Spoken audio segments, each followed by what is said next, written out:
خلقكم من تراب ثم إذا أنتم بشر تنتشرون ومن آياته أن خلق لكم من أنفسكم أزواجا لتسكنوا جعل بينكم مودة ورحمة إن في ذلك لآيات لقوم يتفكرون ومن آياته خلق السماوات والأرض واختلاف ألسنتكم وألوانكم إن في ذلك لآيات للعالمين ومن آياته منامكم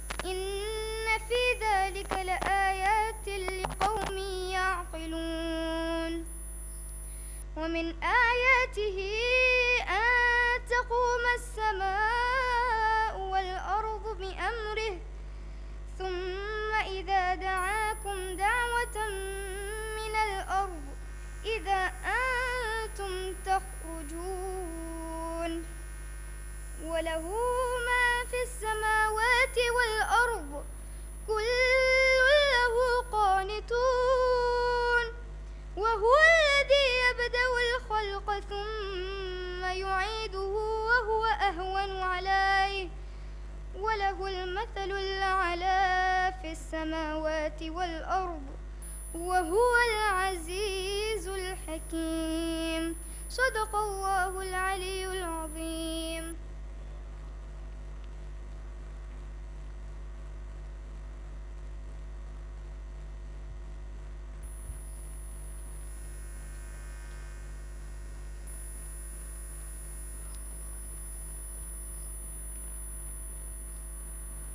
पर मोहम्मद व आले मोहम्मद सलावत।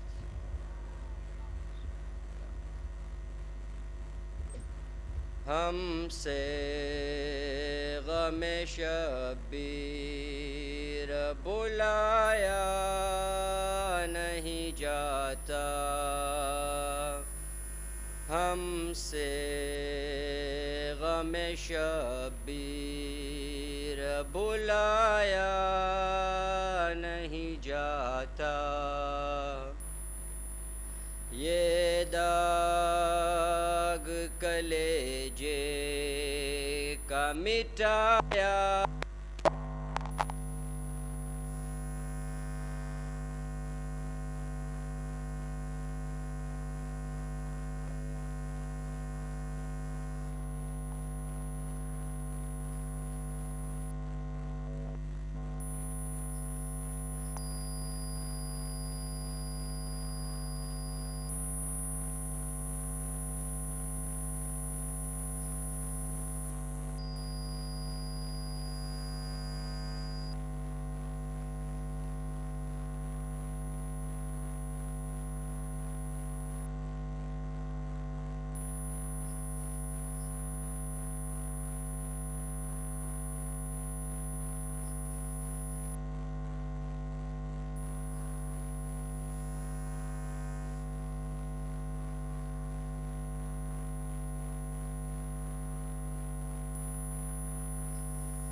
जालिम की अज़ियत मुझे डर पाती है बाबा,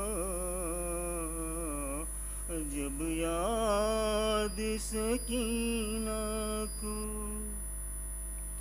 दरबारे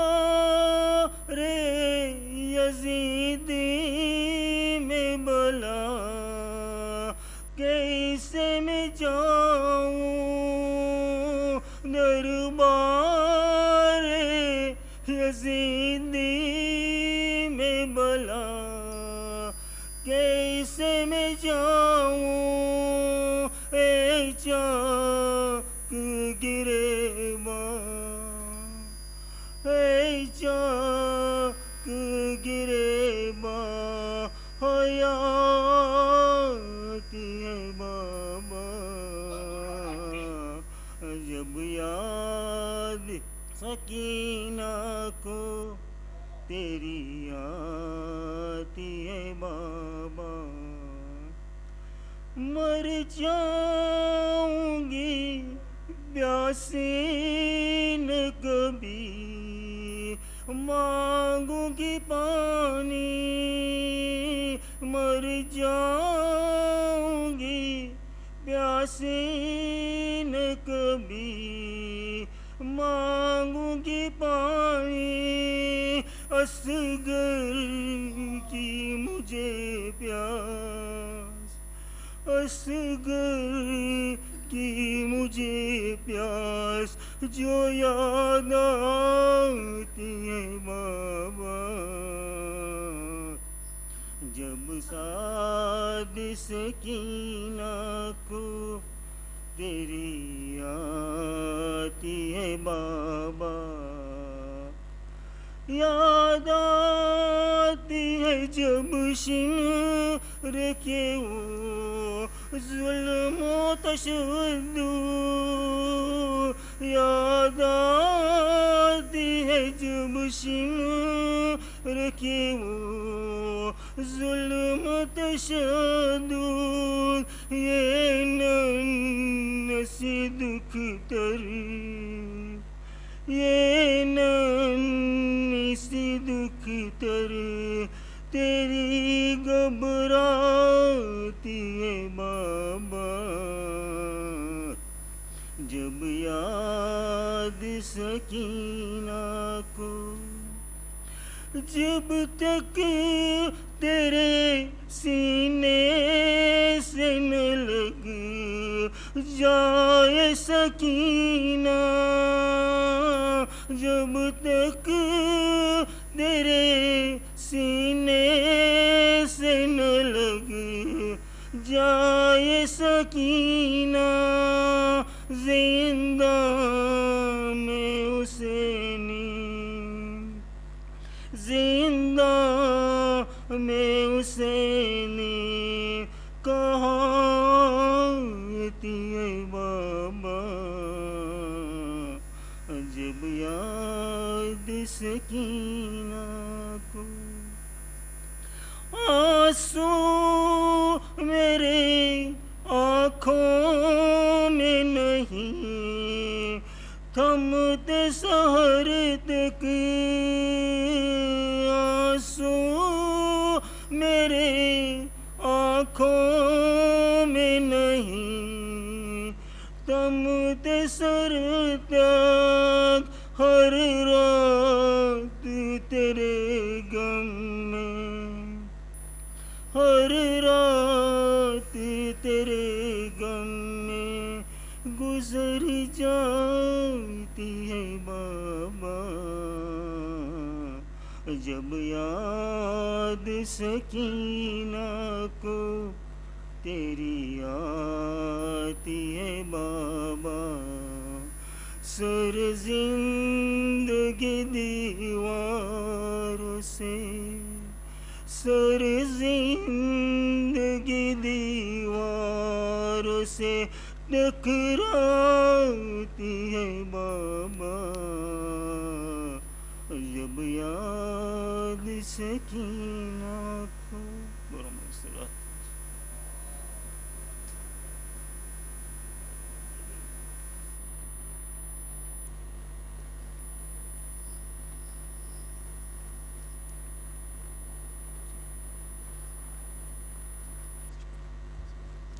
पर मोहम्मद वाले मोहम्मद सलवात।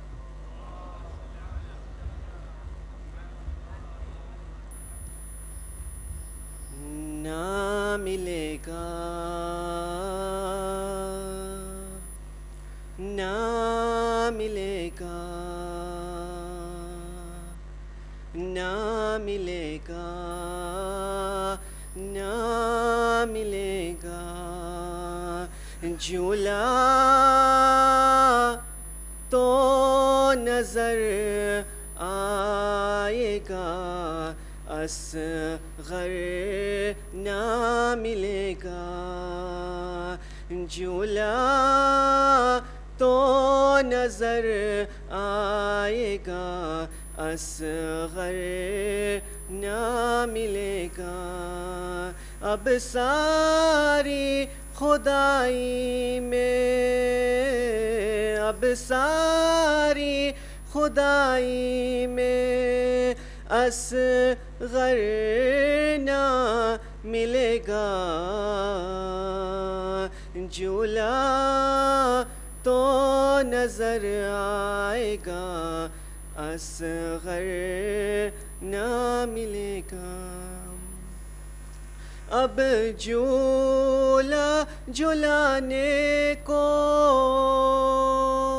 तरस जाएगी बहन खैमे में कभी दाश्त में ढूंढेगी निगाहें थक जाएगी ये आंखें थक जाएगी ये आंखें असगर ना मिलेगा झूला तो नजर आएगा असगर ना मिलेगा ये सोच के रोता है मेरा दिल भी तड़प कर उस वक्त तेरे कल्ब पे क्या गुज़रेगी मुझतर जब रातों को पहलू में जब रातों को पहलू में असगर ना मिलेगा झूला तो नजर आएगा असगर ना मिलेगा क्या वक्त मुसीबत है जरा देख ए दुखिया कल झूले में बेशीर था और पानी नहीं था मिल जाएगा जब पानी मिल जाएगा जब पानी असगर ना मिलेगा झूला तो नजर आएगा असगर ना मिलेगा दाए में लई हम पर अभी और कयामत ढूंढेंगे शकी दाश्त में बेशीर की तुरबात शोहदा के सरों में जब शोहदा के सरों में जब असगर ना मिलेगा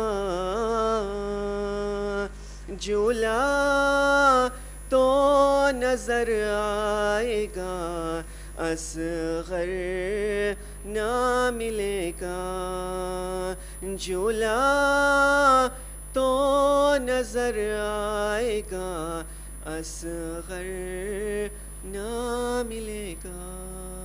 बर मोहम्मद व आले Mohammad सलवात।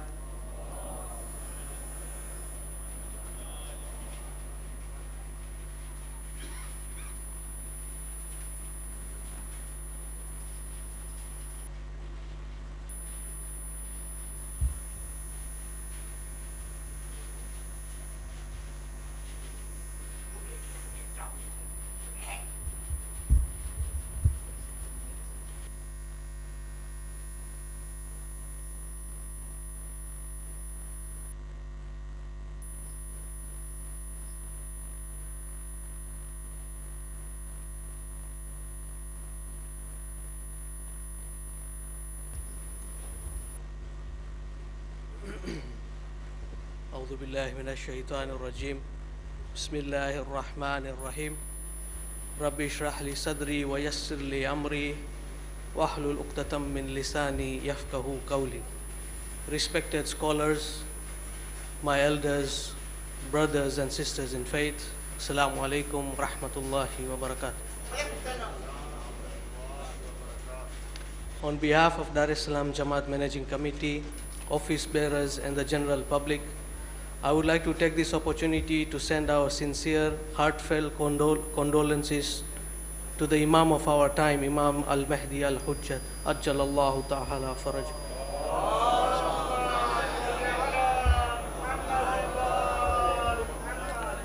As we commemorate the 12 days of Muharram to mark the death anniversaries of the Shuhadas of Karbala, the Dar es Salaam Jamaat Managing Committee trustees and office bearers would also like to take this opportunity to welcome the 3 scholars who are reciting the Majalises during the 12 days of Muharram: Sheikh Mustafa Molidina from Madagascar, Syed Asad Jafri from Toronto, Maulana Manzoor Raza from Bangalore. We would like to thank them for accepting to come to Dar es Salaam this Muharram and impart their knowledge and wisdom to all of us, and inshallah there is a lot to take from them. Secondly, we have received the following message from Africa Federation and have been requested to share with the general public. Private fund collection in our Jamaats by individuals. The message reads as follows.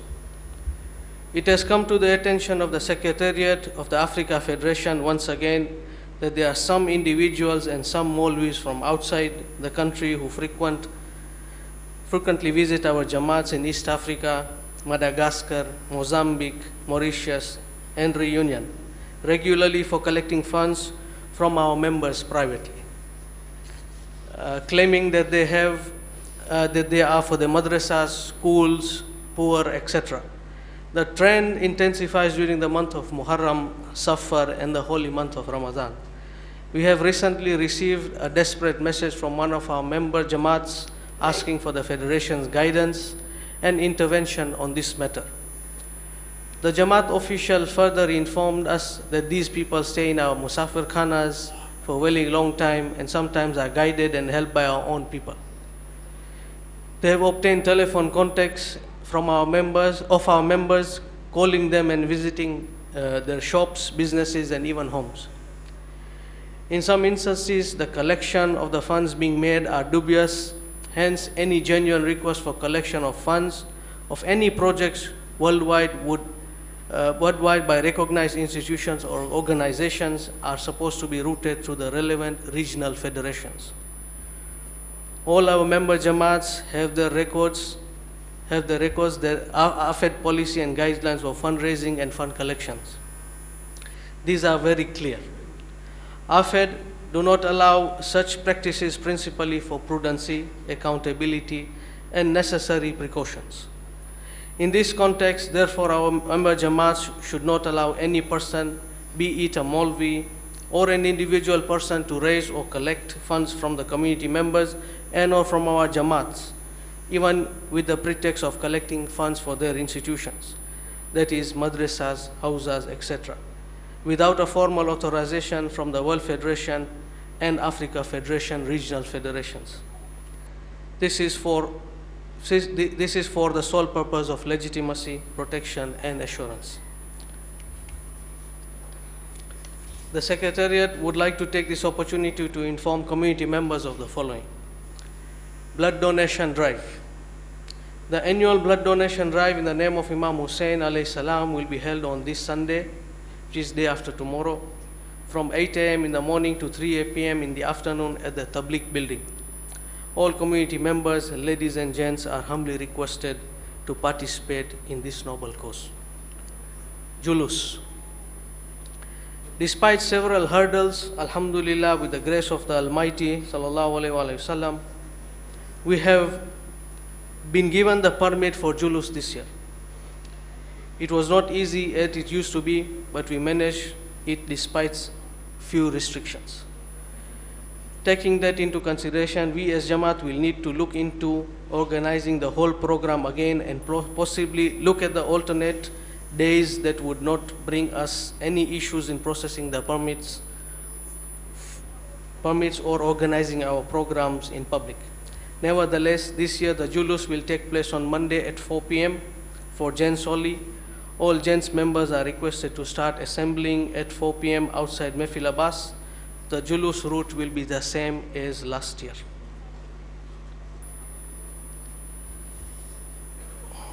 All members are requested to wear black attires and be in a somber mood so as to set an example to the public instead of engaging themselves in loose talks. Wheelchair facilities during the Julus are available also. There is also an appeal by the Julus committee for additional wheelchairs, if available, to assist our members in the Julus. Members who wish to attain this facility are requested to register themselves at the desk available in Mosque compound and Mehfil Abbas, or contact any IUVC or volunteers for guidance.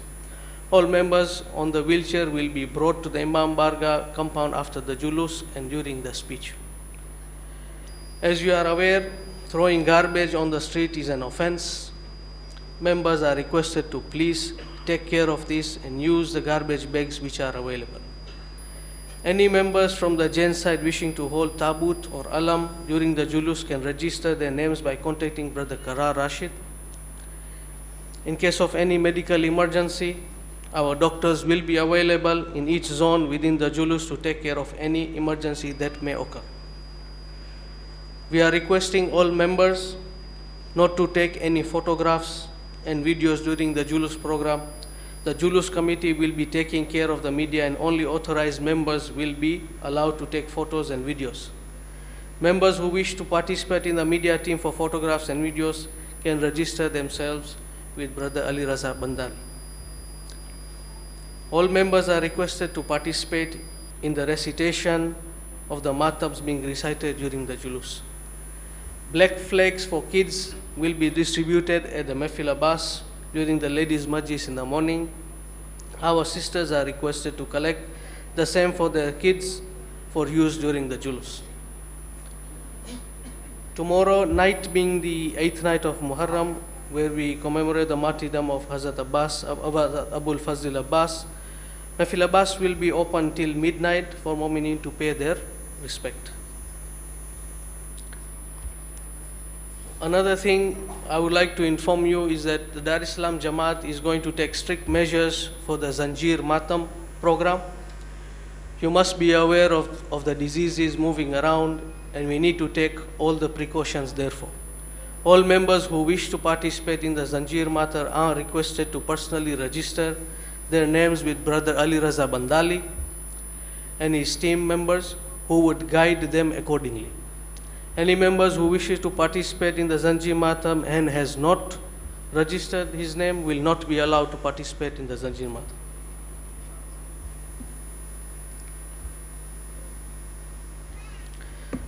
The Julus committee invites all community members to distribute water outside their workplace or homes in the name of Imam Hussein this Saturday, 7th September. Stickers available from Julus desk at the mosque compound.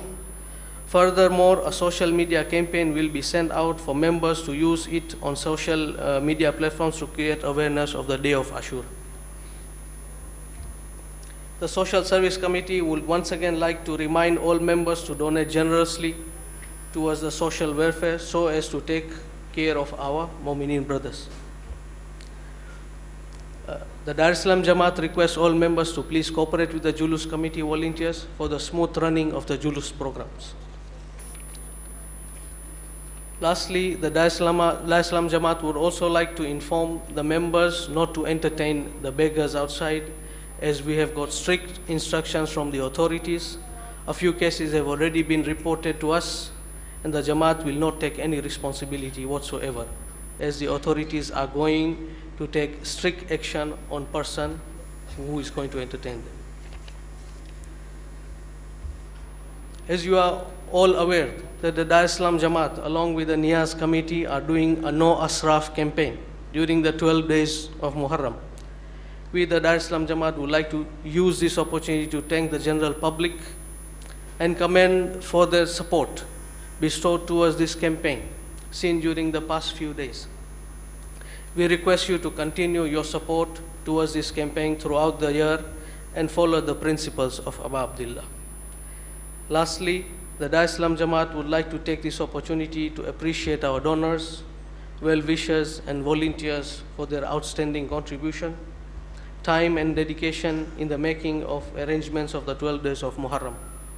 We pray to the Almighty to grant them with tawfiq and to continue serving the community. With that, let us remember all our marhumeens with the Surah Al-Fatiha.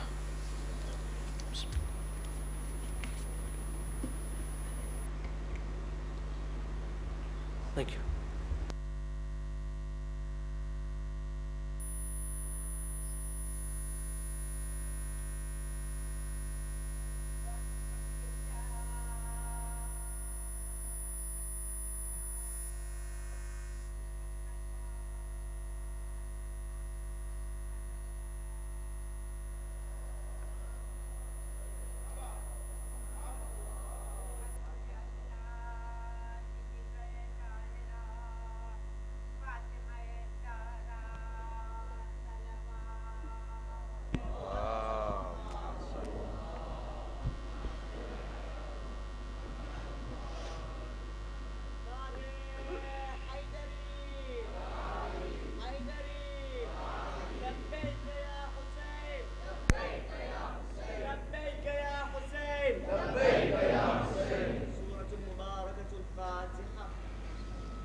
الرجيم بسم الله الرحمن الرحيم الحمد لله الذي لا يبلغ مدحته القائلون ولا يحصي نعماءه العادون ولا يؤدي حقه المجتهدون الذي لا يدركه بعد الهمم ولا يناله غوص الفطن ثم الصلاة والسلام على أشرف الأنبياء والمرسلين حبيب قلوبنا وطبيب نفوسنا وشفيع ذنوبنا سيدنا ومولانا أبي القاسم محمد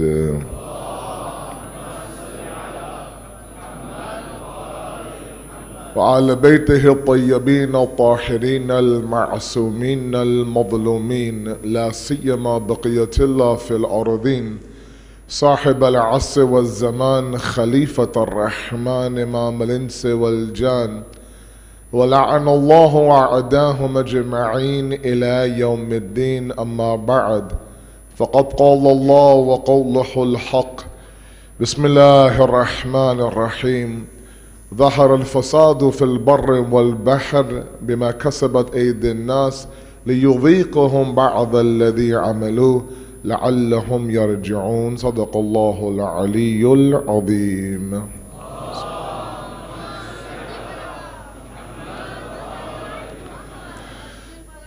The Islamic perspective on minimalism has been our ongoing topic. Tonight is lecture number 7. Alhamdulillah, you have been with me for a week now, and the attempt and the journey that all of you have been with me on is an attempt to understand the concept of living a life of minimalism, a life of clarity, a life of focus and purpose, to once again recapture our worldview, to once again reestablish our goal and our destination in this world, and to understand that our contentment and our value does not lie in those things that exist in this world of consumerism, but rather already exist inside of us. For the past 2 nights now, we've spoken about topics like individualism and the concept that when we consume in this world of overconsumption, we can never assume that because I have access to these resources by myself, I can consume that resource as I wish. No, we belong to a greater body, a greater ummah, a greater good, and we are responsible to ensure that we include others inside of this movement. Last night, as part 1 of this little 2-part series that we have, part 2 being today, we talked about desires. And we talked about the idea that part of the reason why the life that I am presenting to all of you is sometimes so difficult is because we have this internal animalistic desire that always wants to be fed. And in this era of consumerism, in this era of consumption, and the era of possession, this is what feeds our desires inside of us. And my attempt last night was for us to understand that there is a lot of barakat when we begin to control the desire inside of us, to begin to deny and prevent that desire inside of us, that power of the animalistic dimension to continue to kind of lead the way. And we mentioned the idea that when we begin to now look at what Allah wishes over what we desire, we begin to actually attain those things that we are looking for. And that brings me to tonight. And tonight we look at a discussion on achievement versus attachment. And there are misconceptions that I want to clear up tonight. One that I think exists across the board. But ideally what I want to accomplish by the end of tonight's lecture is for all of us to understand that Islam has no problem with achievement. Islam draws a red line at attachment. Everything I've been saying to all of you so far might be understood incorrectly as me trying to tell all of you to not enjoy the resources of this world. That maybe I'm killing your ambition to strive to be successful in this world. Maybe I'm asking all of you to live a poverty-stricken life. And I want to make sure that I balance my previous discussions with this one tonight. And to present different ayat and different traditions and different concepts through the Ahlul Bayt that is quite the opposite of maybe what some of us think that I've been trying to preach to all of you. But initially, before we get into that discussion, I want to initially clear up a misconception we have. Now, this is something I discuss a lot in my lectures. Those who are listening to me who have heard me before, you know that I talk about this a few times, especially in the West, where it is quite more rampant. But initially, it's important for us to understand that there is a misconception sometimes from the mimbar to our youth out there. And that misconception is this, that sometimes the way that the dunya is presented to our youth, it's presented to our youth as something that we should run away from. So traditions from, for example, the life of our first Imam are presented to all of you. Things like Imam Ali divorcing the dunya 3 times. Things like, for example, when Imam Ali ties his shoes with a piece of rope, he says, that rope that's used to hold my shoes together, that rope is worthy, more worthy to me than this dunya is. Sometimes he sees, the snot of an animal, and he says that snot of an animal, as disgusting as it is worth more to me than this world is, this dunya is. And these things are presented to our youth sometimes, and all they hear is, I should make a choice between poverty and between this world. So what ends up happening is, and this is just based on my discussion with a lot of our kids today, sometimes they think that the road to piety is through poverty. Meaning poverty equals piety. The more poor you are, the more run down your house is, the older your car is, the more ripped up your clothing is, that's how much closer you are to Allah subhanahu wa ta'ala.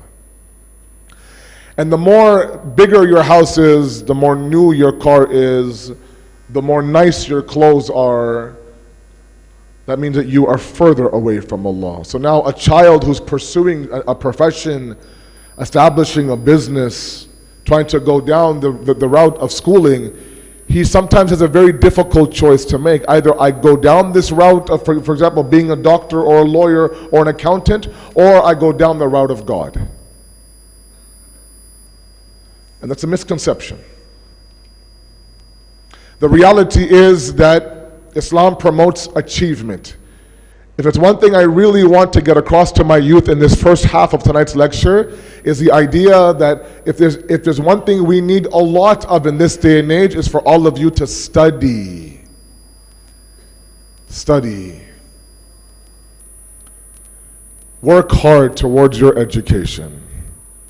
I had the honor of going to Al-Muntazir school this morning, and I said the exact same thing to those students there. Sometimes we often wonder, what does God want from me? What does God want? It would be a lot easier if I knew what God wanted from me, and to simplify things for my younger, because it doesn't matter if you're in primary or secondary or university or college. Right now, what is wanted from you from Allah is to educate yourself. We need educated young individuals. When you are educated, you make educated decisions. When your intellect is lit, when your intellect is strong, when your intellect is guiding the way, we don't make foolish decisions. And sometimes I wonder at the decisions that our young people make today, that was there any involvement of your aql or your intellect at all? But there's nothing more that we need right now than for all of you in 15, 20 years to be tomorrow's doctors and lawyers and architects and accountants and business individuals. We need nurses. We need Shia doctors inside of our hospitals. And we need you to work hard in going up the ladder of education. You have so many amazing resources, part of your educational team here in this community. It's a shame if you don't tap into those resources. You know, sometimes I think that, especially when it comes to boys, we think, you know what, let me get through the bare minimum of school and then begin to run some business, right? Begin to establish my business. Do some side hustles, as you guys call it. And make some money. It's not your time to make money. That money will come. Loads of money will come if you go down the path of education properly. I know millionaires in the West, that have everything at their disposal, and the one regret they have is that they didn't get that one degree from university. If I could go back and do it again, I would at least get this level of education or that level of education. And you know the traditions and the obsession the Prophet of Allah had, for example, with education. You know these stories better than I do. He'd walk into a mosque, one group is worshiping, one group is studying. And he would gravitate towards those who are studying and sit with them. Or after, let's say, certain wars, when the Muslims were victorious and they would have POWs, prisoners of war, he would release those prisoners of war back to their respective groups, provided that those prisoners of war who were literate would what? Would teach 10 Muslims how to read and write. We need professionals in our community. There should be no reason why our Shia youth are not number one in their classes. When you have the city of knowledge, you have the door of knowledge at your disposal, there's no reason why you shouldn't be the Ahl Ilm. But what I'm seeing as a global phenomenon, I think, is that our sisters, mashallah, are studying. I tell you, whenever I have classes, and I talk to other ulama, whenever they have classes and conferences and seminars, the highest number of students is always the sisters. I don't know why the boys believe that, okay, that's not for me. I have to go out and mix and, run some business, sell this and trade this and, buy this and move this. Because the hadith says, al-ilmul misbahul aql. Knowledge is the lantern of the intellect. And right now, one of the tools that we need to fight off this possessive nature of society is the intellect. There used to be a time in university back in the West where I come from, they used to teach the kids logic in university. Now they don't. In the Hausa, they don't let you get to the first class without 2 years of mantiq, of logic. Meaning what? They teach you how to think. They teach you how to analyze. They teach you how to decide. They teach you how to pave the path towards decisions. When that's removed, now you're at the whim of your own desires, what you think is right. Without a base of education, it's not possible. Islam is not about poverty equals piety. Absolutely not. We had prophets who would own kingdoms. The Prophet of Allah would greet, these delegations that would come to meet him in the best of clothes. We would have imams that would sit there at the age of 9 or 6 and debate with the biggest scholar of their time and blow them out of the water because of their knowledge. To my parents in the audience, please push education. Push education. I would love to see nothing more than in 20 years when I come back here, when they can't find a proper speaker and they ask me, can you just please come? In 20 years I come with my cane and my white beard and my back bent and see these beautiful young kids introduce me as an MD, the head of surgery. I have my own law firm. I have my own accounting firm. I run an international business. It would make me so happy. Provided, of course, that they do all of that, but they still have that essence of God-fearing and God-consciousness inside of them. Achievement is there. Allah says, this dunya is yours. I made everything for you. He says, Hadith al-Qudsi, I made you for me. So let's remove this misconception. Yes, those hadiths that you hear from the member about Imam Ali and his relationship with the dunya is absolutely sahih and mu'tabar and correct. But sometimes it's imbalanced. Now let me also make one point here while I'm here. Sometimes we think that, and what's happened now, unfortunately, is in the world of education, in our schooling system, they've separated secular education and religious education, correct? When in reality, back in our 5th and 6th Imam days, it was never like that. If that same Imam Sadiq taught, for example, fiqh and usul and tarikh and tafsir, that same Imam Sadiq taught biology and chemistry and physics and astronomy and algebra. The fathers of these sciences were all students of our 6th Imam.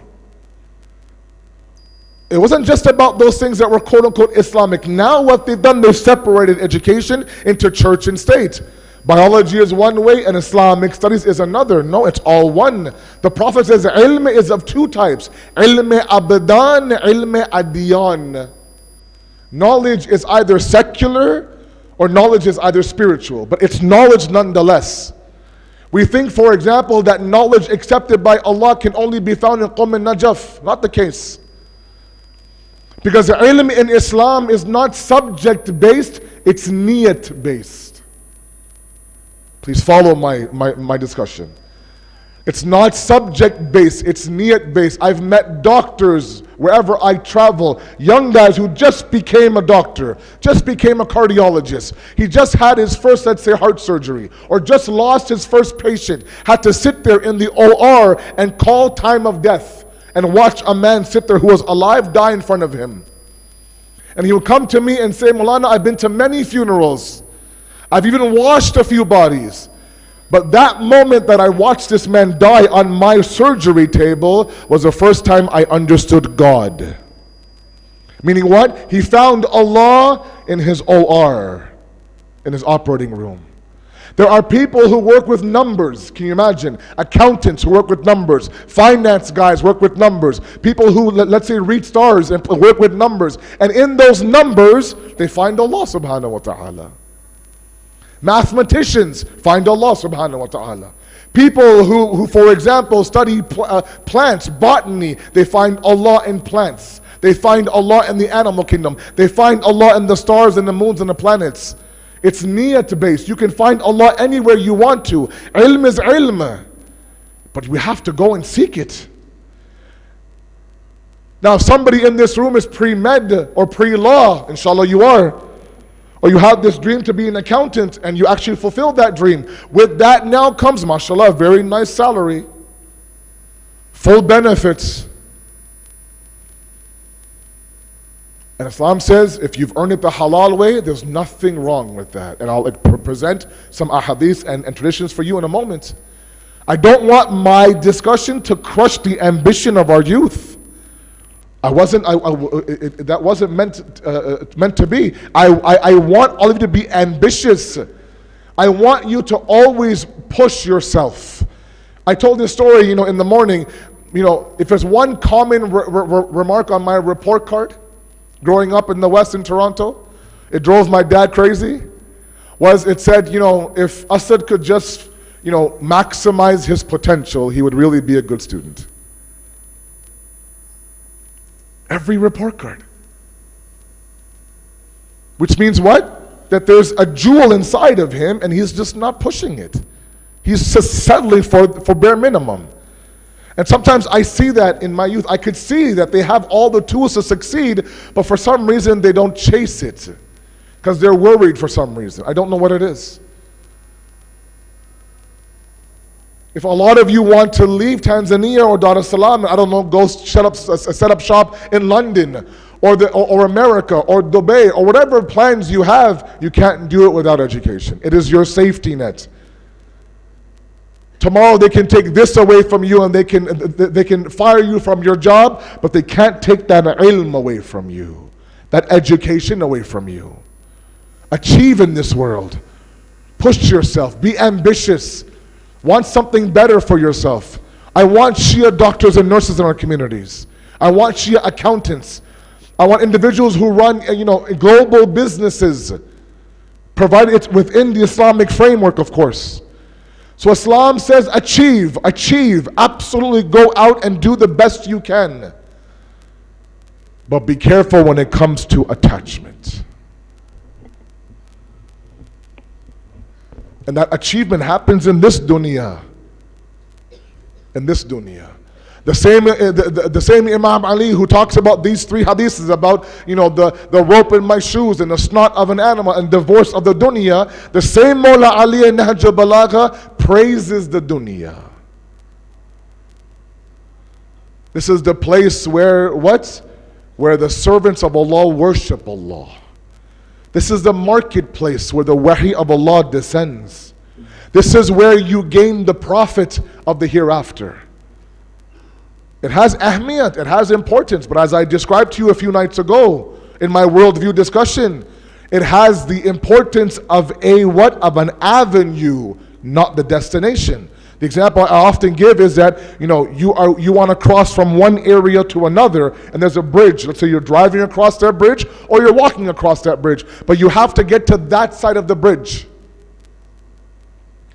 And every day you go on your way to work, you cross the bridge, you cross the bridge, you cross the bridge. One day now, big sign says bridge is out. Big X. You cannot cross the bridge. Now you're stuck. What do I do now? How do I get to that side? The bridge has its value, but the bridge is meant to get you to your destination. So Islam's perspective on the dunya sometimes is not understood by all of us. It's not meant to crush our dreams. It is, however, meant for us to understand that even through this dunya, do not lose your world view. Sallu ala Muhammad wa ala Muhammad.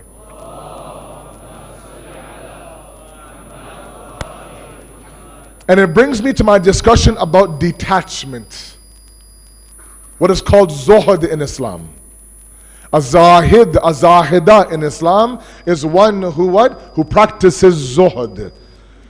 And zuhd is detaching yourself from the dunya. And I'll explain to the best of my ability what I mean.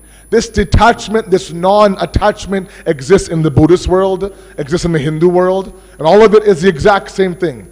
But the difference is that in those religions, in those schools of thought, some of them preach the idea that detachment from the world means what? You go and you live on top of a mountain. or you live in caves. Detachment means from everything and everybody. Islam says no, detachment is not the idea where you remove yourself from society or you remove yourself from your responsibilities. 3 women approached the Holy Prophet and they have 3 different complaints about their husbands. It happened back then too, don't worry. The first woman says, Ya Rasulullah, my husband has stopped eating meat. The second woman says that my husband has stopped applying perfume and itr. The third woman says that my husband has stopped coming near to me. All in the hopes to what? To get close to Allah.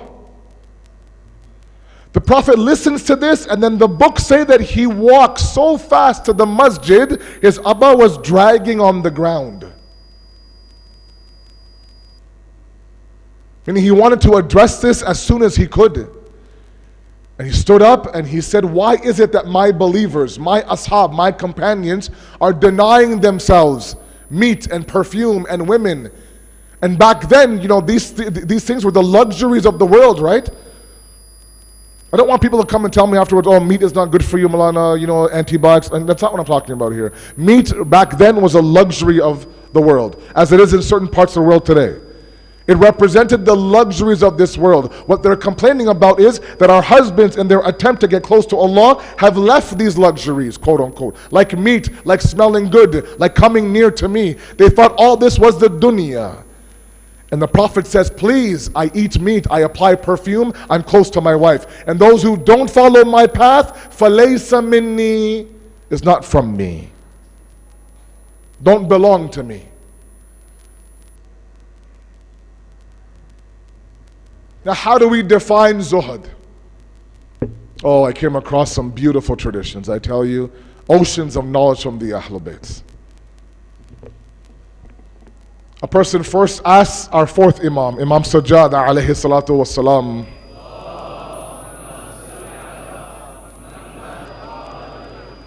He says, can you describe or define what zuhud is? And he says that the best definition we have for zuhud, fi ayatillah. In the Quran, there's one verse that Imam Sajjad quoted that truly captures what zuhud means, what detachment means. And I ask you, please, someone that you've been with me for 7 days, and may Allah bless each and every one of you. As I say often, I am a son and a brother to all of you. If anyone's confused about today's discussion, the words I'm using, please come and find me. It's a difficult discussion to have in 45 minutes. But I don't want there to be misconceptions. The verse is from Surah Hadid, ayat number 23. He says, لَكَيْ لَا تَعْسُوا مَا عَلَى فَاتِكُمْ وَلَا تَفْرِهُ بِمَا أَتَاكُمْ. Zuhud is that definition, that when something is taken from you, you're not grieving.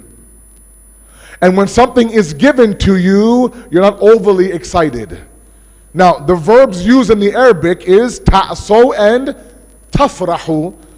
Ta'aso means that, it's to the point where you think, oh my God, everything is lost now. My life is over. Everything is doom and gloom. How will I get up in the morning? How will I recover from the fact that I lost something that's tangible?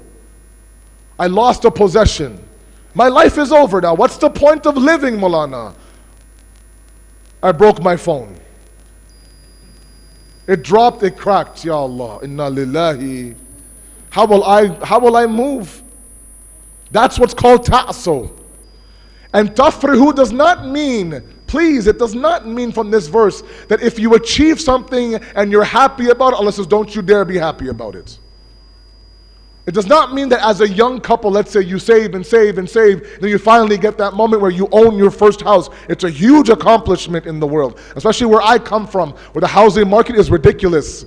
A young couple to own a house is a huge accomplishment. If that happens and they celebrate, there's nothing wrong with that. The verb that was used is tafrahu. There's a reason why I initially had the discussion on sa'adat a few nights ago. Inshallah, that's fresh in your mind. What happiness is. To be Sa'id is different from this idea of tafrahu. Tafrahu is the idea that when you gain something, all of a sudden you think you're the man. You walk around like, yeah, I have this now, I have that now.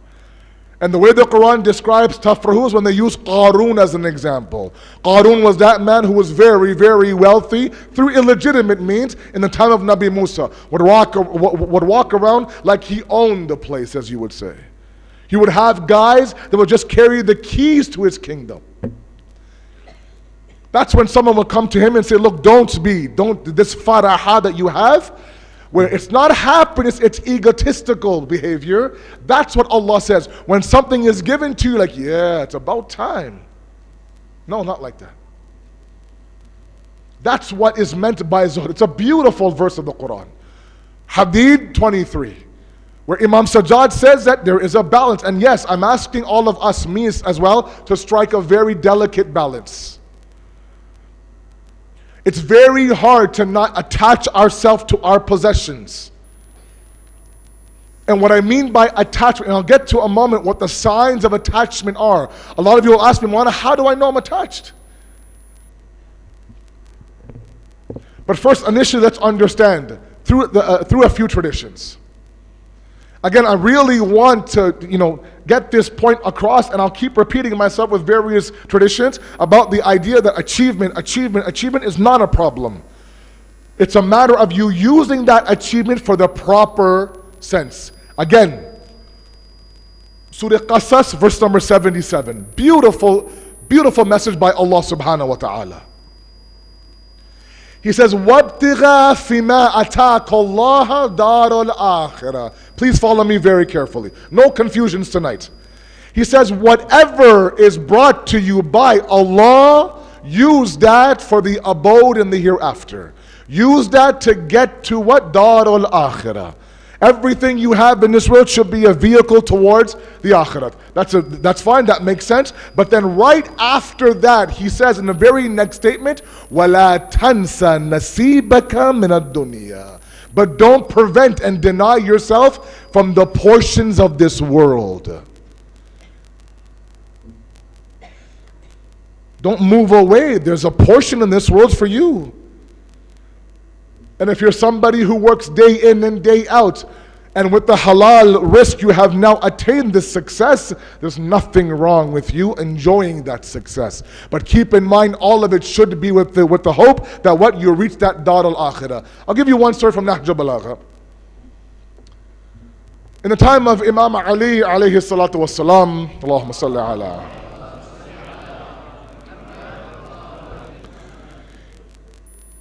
He comes across two brothers, A'la ibn Ziyad, Asim ibn Ziyad. Very beautiful story, I tell you. Immense lessons. A'la ibn Ziyad calls Amir al-Mu'mineen over to his house, and A'la has a huge mansion. The first thing that Amir al-Mu'mineen says to him when he walks into this mansion, he says that, and I want you to understand the wisdom behind Amir al-Mu'mineen. He walks in and right away he says to Allah, what's the point of you having the mansion in this world when really you should shoot for the mansion in that world? Okay? Now the reason why he says that, because later on his conversation it'll be very clear to us why Imam Ali said that. It wasn't that he shouldn't have this mansion in this world, but he was reminding Allah what the actual purpose is. And then he goes on to say, very beautifully, if you want Allah to have that mansion in the hereafter like you have the mansion in this world, use the mansion in this world to invite people to your house, to feed the poor, to have your family over, to give people what they need. Meaning what? Use this mansion now for good. You're enjoying the benefits of living in a mansion. You're giving back to your family, giving back to society, helping those who are in need, feeding those who are your guests. All of those is what? All of those are vehicles towards the hereafter. Meaning he's not saying, look, sell the house, downsize, go back to a small house. No, this is a great house, good for you. But use this house to get your mansion in that world. That's what's meant by the fact that achievement is fine, provided that achievement is a springboard to the hereafter. And I see that. I see individuals who are very, very rich, mashallah, and they do a lot of work in the community. Allahu Akbar. What they do with orphanages and wells and schools, it's amazing. Establishing mosques, building buildings, feeding families, sponsoring families. It's incredible. Allah gives to the one who gives to others. It's a very simple statement. I've seen it with my own eyes. This person, he keeps getting more and more money. I'm like, how much money do you want? But then when I look into his life, he gives a lot of that away as well.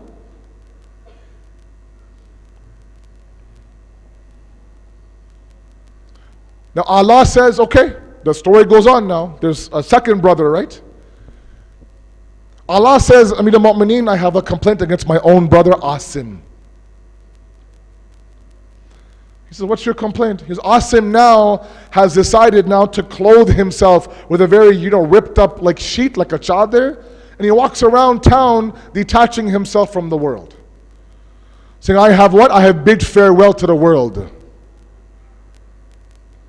And Imam Ali now says, can you bring him to me? Asim now is standing in front of him in exactly the way Allah had described.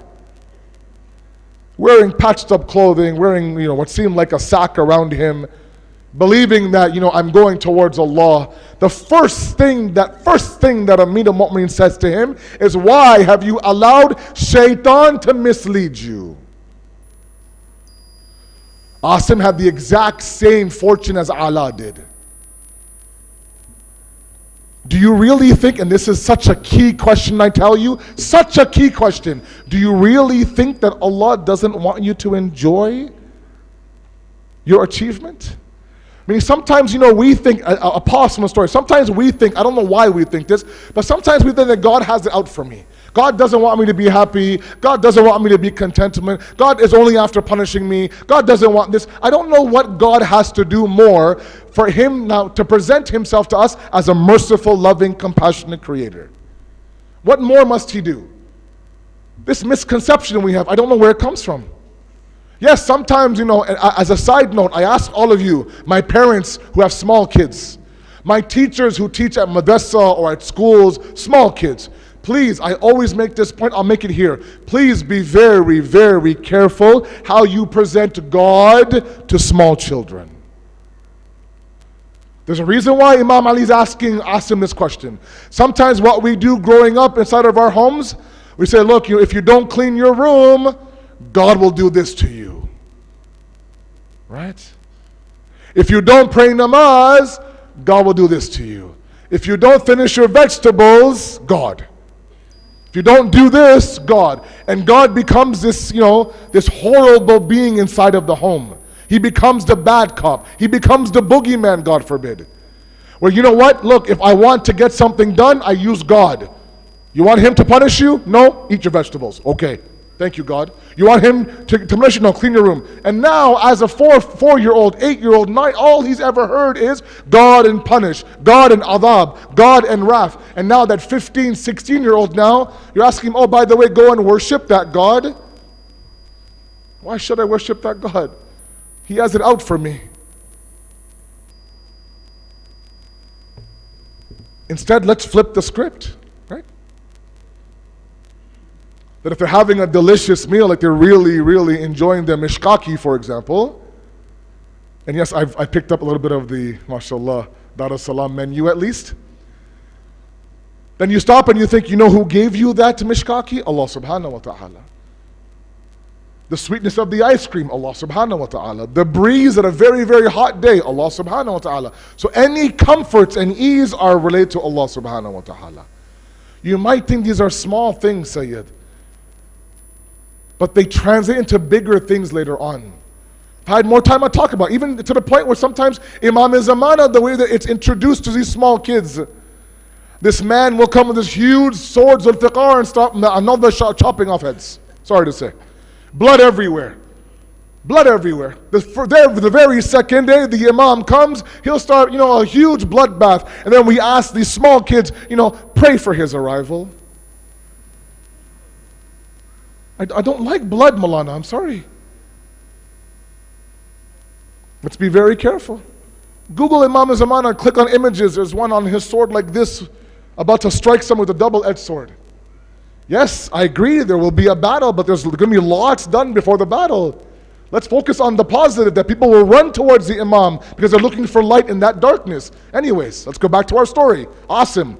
Now Imam Ali says to him that, do you think God wants you to what? To live a miserable life? Does God not want you to use all that He's given you towards your family and your kids and your wife? And then Asim, in his boldness now, says, Mullah, with all due respect, you also wear coarse garments. You also eat what, broken and rough bread. A very bold question to ask Amir al-Mu'mineen. Look at the response of our Mawla. I tell you, in this day and age of corrupt leaders across the Muslim world, in the Saudi regime, in the Emiratis, everywhere, if they just applied, that hukumat, that letter of Malik Ashtar by Amir al-Mu'mineen, we'd be in a different state today. He says that I am different than you.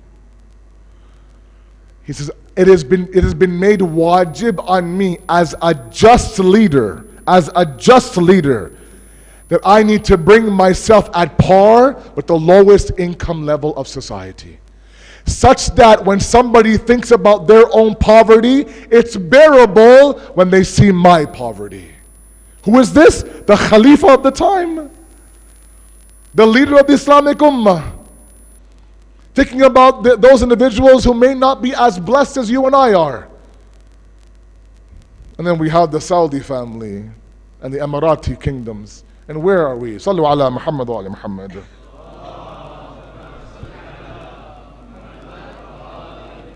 But look at this response. Meaning what? He's saying to Asim ibn Ziyad that if you wish to be one of my companions, this is not the state that you want to be in. If you want to be in my shoes or my companion, you are to use what Allah has given you.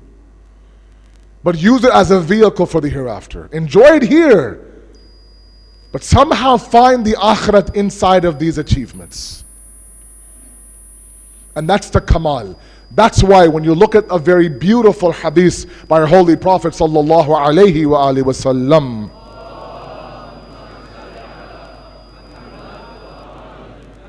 he said, Zuhud is not for you to not gain wealth in this world. That's not what Zuhud is. Zuhud is that reality. It's a beautiful statement where you do not give more value with what you have in your hand as opposed to what you have in your hearts. What you have in your hand are those possessions, are tangible things, things that you have acquired with your wealth. In your hands meaning what? Your possessions in this world. Your heart meaning what? Your iman, your faith, your fear of God, your taqwa. What is inside your hand is nowhere near what's inside your heart. Attachment to the dunya is when we flip the script and we place the value of those things in our heart to those things on our hand. And so I've seen, so have you, brothers and siblings. So long as Baba was alive, everything was great. Very close-knit family, very loving family. Baba leaves this world, leaves behind inheritance, and they're fighting for a few thousands inside the courts. And because of that now, they don't talk to that sister, that brother doesn't talk to that brother. All of a sudden now, that love, that silt al-raham inside their heart got converted to the hand of the money inside their hand. That's what attachment is. That's why you hear these traditions. Ra'asu kullu khatiya hubbul dunya. Our sixth Imam says the ra'as, the head of every khata, every ijtibah, every guna is hubbul dunya. That dunya that pulls us away from Allah. Because the Holy Prophet says, al-dunya, dunya nan. There are two dunyas. Dunya balighun wa dunya mal'una. There's a dunya that you can attain success from. There's a dunya that's cursed, of course, in the eyes of Allah. That dunya, that possessive dunya, that dunya of consumerism and materialism that pulls us away from our world of view, pulls us away from our GPS destination, that's mal'un in our eyes, no doubt about it. That is what the Ahlul Bayt says to it, be very, very careful of. But there's an entire portion of the dunya that we can attain success in. A man approaches our fifth Imam and says, Ya Ibn Rasulullah, please pray for my death. I can't live in this world anymore. I'm done. I just want to go to the next abode. And our fifth Imam says, never pray for a quick death in this world. Pray to Allah for one more day for you to gain the mercy of Allah in this world. That mercy occurs where? In this dunya. This dunya, this world of amal, not in that world of hisab. When you look at the way, one last hadith and then Masayib, when you look at the way that our sixth Imam now, in a very beautiful statement, describes what zuhud is. He says, zuhud is not that you shouldn't possess something. It's that something shouldn't possess you. I talked about the dunya, right, a few nights ago. The boat example, so long as the boat is on water, Imam Ali, it'll sail. When the water gets in the boat, it will sink. We are in the dunya, we're fine. The dunya enters us, and we sink. Precisely the same thing. Now, a couple of points about signs of attachment, and then Masayib. Sallu ala Muhammad wa ala Muhammad.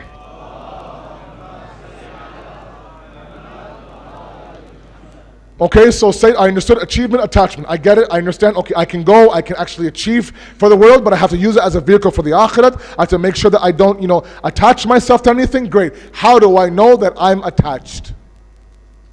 Great question. Because this is, attachment to the world is considered a disease of the soul in the world of Islamic morality. And spiritual diseases are not like physical diseases where you have symptoms that are easily recognizable. A cough, a headache. Sometimes it takes a lot of introspection and muhasabah. It's not an overnight pill that we have. You stop and you think and you ask yourself, where am I going? Have I allowed my possessions to pull me away from the center? Have I allowed my possessions to pull me away from my family? Have I allowed my pursuit of this dunya to pull me away from my family, from my wife, from my children? That's when you stop for a moment and you do a little bit of introspection. We need some quiet time sometimes. Some moments where we're driving to work or driving to school, that 5 minutes, 10 minutes, half an hour, we quiet everything down and we truly start to introspect. Tafakkur, tadabbur, contemplate, self-reflection. With that now you'll understand that, look, I'm going down this route, I should be going down this route. So number one, think about it. Number two, is that as if you are married as spouses, you should be able now to be a reflection of each other. If you see one spouse going down towards that hubb dunya mal'una, stop them and bring them back. There's signs inside of us to know. I've allowed my achievement now to replace my worldview. I've allowed my achievement to be my destination. And I ask all of you, please achieve, my youth, achieve in this world, but don't attach. Sallu ala Muhammad wa ala Muhammad.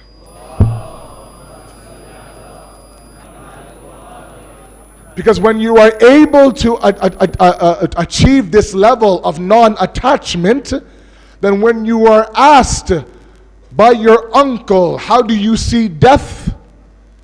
Your response will be like Janab Qasim, sweeter than honey. Because that death will represent the meeting between me and my Lord. And when you are in love with your Lord, you run to meet Him. You run to meet Him. When you sacrifice everything for the sake of that Allah, every breath you have, every drop of blood you have for that sake, for that beloved, then yes, that journey is sweet to you. It's jameel to you. It's beautiful to you. The story of Janab Qasim is a special one only because, of course, he is the sign and the representation of Imam Mujtaba on the plains of Karbala. I talked about that uncle and niece and uncle and nephew a few nights ago. This was a very difficult situation for Imam Hussain. Shabi Ashur now, Imam Hussain is sitting there busy in worship.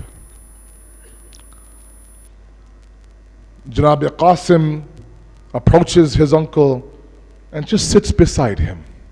Shabi Ashur. Imam Hussain could see that Janab Qasim is sitting there beside him, and he has a question for him. He turns to Qasim and says, Qasim, is everything okay? Why aren't you getting some rest? It's late. He says, Uncle, you have a list of the shuhada of the day of Ashura. Am I on that list? Imam Hussein didn't say anything. This was his brother's son, his elder brother's son. Very difficult. Again, Janab Qasim says, Chacha, please, you have this list, this fihris of the shuhada. Am I on that list? Again, Imam Hussein doesn't say a word. The third time, Janab Qasim says, am I on that list? Imam Hussein, now tears rolling down his face, says, Qasim, you asked me about you. My 6-month-old Ali Asghar is on that list.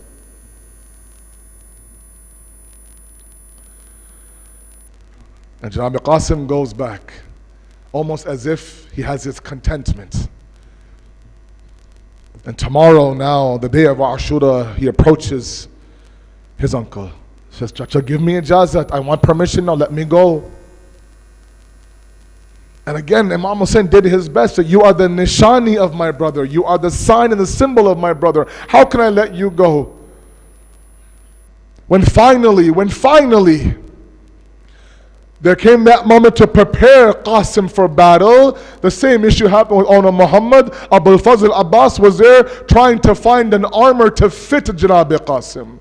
Trying to find shoes that would fit Janab Qasim, a helmet that would fit Janab Qasim, and they couldn't do it. At one moment, the book said that they had to get someone else's shoes and tie them onto the feet of Janab Qasim. That's how small he was. The sword was too heavy for him to carry, but somehow the idea of me being the nishani of my father Hassan, not giving my life for my Chacha Hussein, was not an option.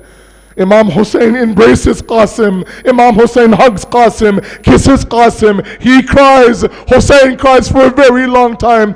He puts him on the horse. He begins to ride inside the Maidan of Karbala. I am the son of Hassan Mujtaba, who is the son of Fatima Zahra. Begins to introduce himself. And as always, every Jawan, every youth with that passion and that vigor of Haidar Karrar begins now to fight the enemy, slaying one by one, killing one by one. But as always, they knew as long as we go one on one, we could never win this battle. Umar bin Saad now surrounds Janab Qasim. One man from behind strikes Janab Qasim. One shoots an arrow. There comes a moment now where Janab Qasim falls from the horse. Assalamu alayka, Ya Aba Abdullah. When Hussein hears Qasim, he goes running. Abbas goes running inside the Maidan of Karbala. They came with such fierce that the enemies now thought they were coming to attack them. The horses on the right went towards the left. The ones on the left went towards the right. On the ground is Qasim. On the ground is the Qatil of Qasim. The smoke and dust of Karbala is in the air. Imam Hussein, Aina Qasim? Where are you, Qasim? When the smoke settles, Imam Hussein gathers his Aba, lays it out, picks up the body of Qasim, brings it back to the Khayma. Zainab, give me my pursa for Qasim. Matam Hussein, Ya Hussein, Ya Hussein.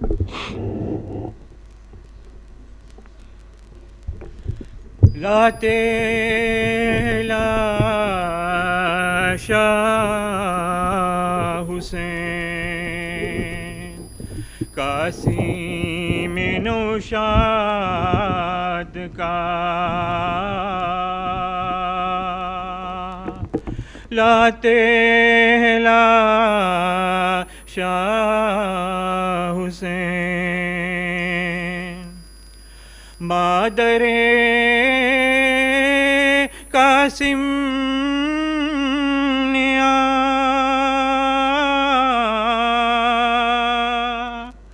लाश पे रोकर कहाँ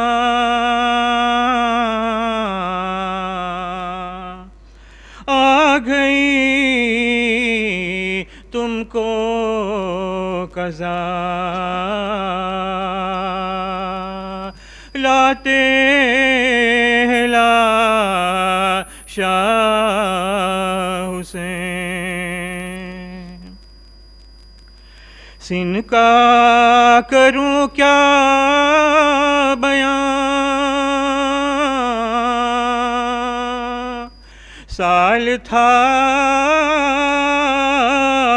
वो तेरवां। हाय पुररमा चला, लाते हैं लाशा हुसैन। बाप का नूरे नजर, अम्मा का लखते जिगर,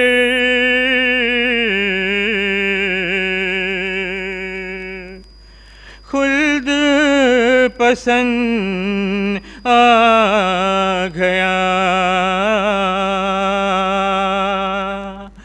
लाते हैं लाशा हुसैन। अम्मा से रुखसत तलब क्यों नहीं होते हो सब,